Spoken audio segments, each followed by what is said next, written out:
gonna be a catch-all stew. We got lamb neck, a T-bone, some New Yorks, chuck eyes, just a bunch of old meat in the back of the freezer that gotta use. Throw into a stew. The trifecta of onion, carrot, and celery. And obviously you gotta have mushrooms. Yeah, that's probably about ready to throw some steaks on there. Wow, it's hot. Get this right over the grill. Here we got lamb neck. We got some New Yorks and chuck eye from an older, leaner cow, so they're a little bit tough. So typically in New York, I'd just cook up and have some nice steak, but we're gonna use them for stew. Fires are roaring. Yeah, we're gonna sear all this meat before we throw it in the pot. It'll just give it that nice char flavor. You'll get the fire on there. If we just throw it straight in the pot's not gonna get any flavor from the wood and from the flame, and it just tastes a lot better. Bam, that's what we're looking for. Just nice and charred, little bit of crispy crust on there. My favorite thing to do with lamb neck is to slow cook them, braise them. We got the lamb bone here, it just goes and it curves around and around and around and around, and it's really hard to get your knife in and get all that meat off. Again, you can get a lot of it, but it takes time. So I love slow cooking it because when you do that, you just pull the bone right out and you actually get all of the meat. You're really looking for like that nice golden brown edge kind of around it. You don't want to overcook it too much and dry it out. But super high heat is gonna get you a nice char and the inside's still gonna be cold. And then we're gonna chop it all up and get it in some stew. Let that rest for a little while. You always wanna let your meat rest because it just keeps the juices in there. So if you take a steak, cook it and slice it right away, you're gonna see a bunch of juice ooze out. That's basically flavor, that's juiciness.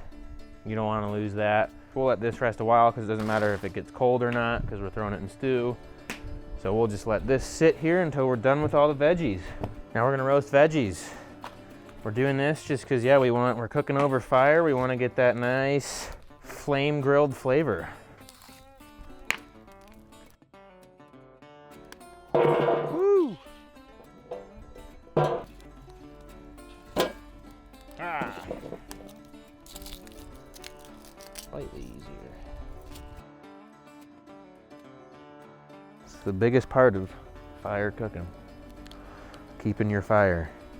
If you're cooking on flame and your fire goes out, you're shit out of luck.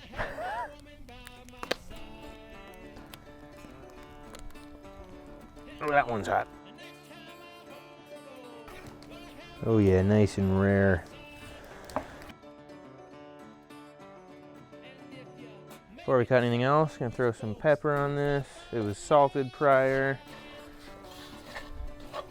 We're gonna grab these lamb necks and just throw them on top of that. Put those in there. Typically the older a cow gets, for really most animals, the yellower their fat gets. You can see the fat's pretty yellow, so that shows it was a little bit older of a cow. So now we got our chuck eye, lamb necks, and New Yorks in there. I like to do bigger chunks in my stew because it's gonna cook down, it's gonna soften up.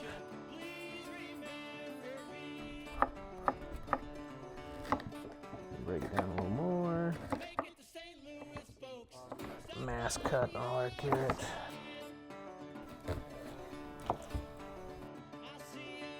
Ooh, got some heft to it.